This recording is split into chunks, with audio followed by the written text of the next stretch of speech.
Vladimir Putin merupakan pemimpin luar biasa yang sudah menguasai Rusia selama kurang lebih 23 tahun. Di balik pengaruhnya yang sangat kuat, tersirat sebuah pertanyaan. Bagaimana bisa seorang anak yang dilahirkan dari keluarga miskin dan bukan siapa-siapa mampu menjadi penguasa yang sangat berpengaruh dan ditakuti?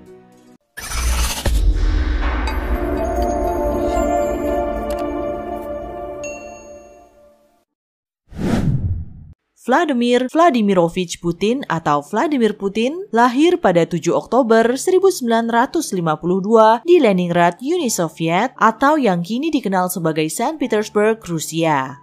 Ayahnya, Vladimir Spiridonovich Putin, bekerja sebagai tentara dan ibunya, Maria Ivanovna Selomova, merupakan seorang buruh pabrik.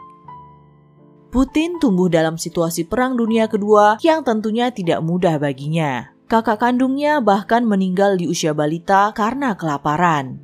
Namun sejak kecil, Putin adalah seorang anak yang pemberani. Teman masa kecilnya mengenang Putin sebagai sosok yang tidak takut pada siapapun. Badannya yang kurus tidak menghentikannya untuk melawan siapapun yang mengganggunya.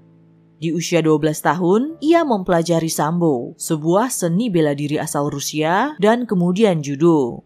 Ia sangat serius dan disiplin dalam mempelajari bela diri hingga berhasil memiliki sabuk hitam di usia 18 tahun.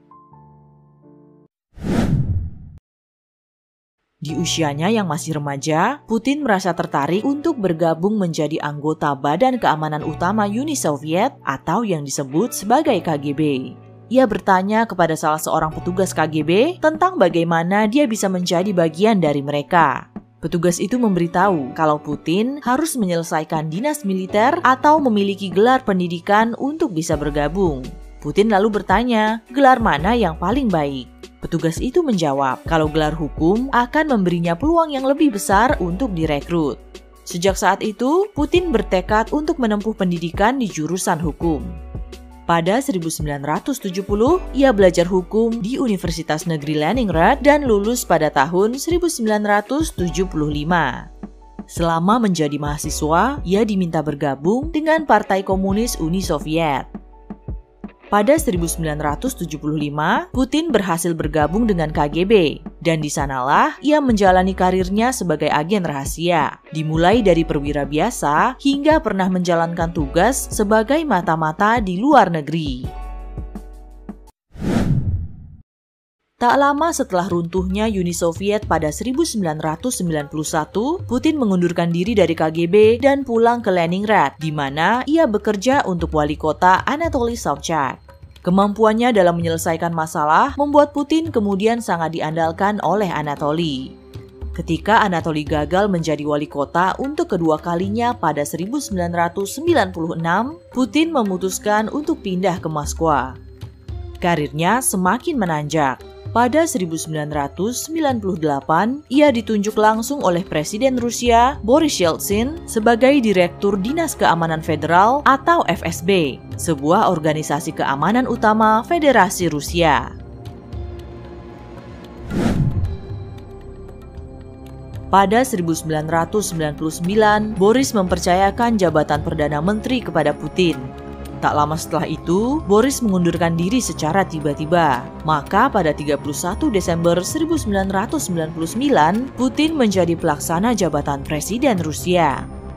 Hal itu kemudian mempermudah Putin dalam memenangkan pemilihan presiden pada Maret tahun 2000. Namun saat itu, Putin dihadapkan pada situasi yang kacau. Rusia sedang dalam kondisi perang dengan Chechnya yang ingin lepas dari Rusia. Dengan tangan besinya, Putin berhasil mempertahankan Chechnya dan juga mengontrol pengusaha-pengusaha kaya Rusia yang bertendensi untuk turut campur dalam pemerintahan. Ketegasan Putin pun semakin melambungkan popularitasnya. Ia kembali memenangkan pemilihan presiden pada tahun 2004. Dalam masa jabatannya kali ini, media internasional mengkritik Putin habis-habisan atas kegagalannya dalam melindungi kebebasan pers. Semua ini karena kejadian Anna Politkovskaya, seorang jurnalis yang sedang menyoroti kasus korupsi dalam Angkatan Darat Rusia, dihabisi oleh orang tak dikenal. Menyikapi hal ini, Putin memberi pernyataan bahwa ia tidak ada kaitannya dengan kematian Anna. Setelah 2 kali menjabat sebagai presiden, Putin rehat di tahun 2008. Namun, presiden terpilih Dmitry Medvedev menunjuknya sebagai Perdana Menteri Rusia. Dan dalam Kongres Rusia Bersatu pada September 2011, Presiden Dmitry merencanakan agar Putin dapat maju sebagai presiden pada 2012, yang mana tawaran itu diterima oleh Putin. Ia pun kembali memenangkan pemilihan suara pada 2012 dan juga pada 2018 yang membuatnya masih menduduki jabatan sebagai orang nomor 1 di Rusia hingga kini.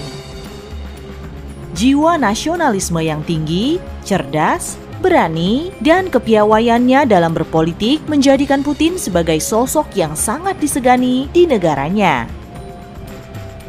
Tuliskan pendapat kalian mengenai topik ini di kolom komentar. Klik playlist di sebelah untuk nonton kisah-kisah menarik lainnya.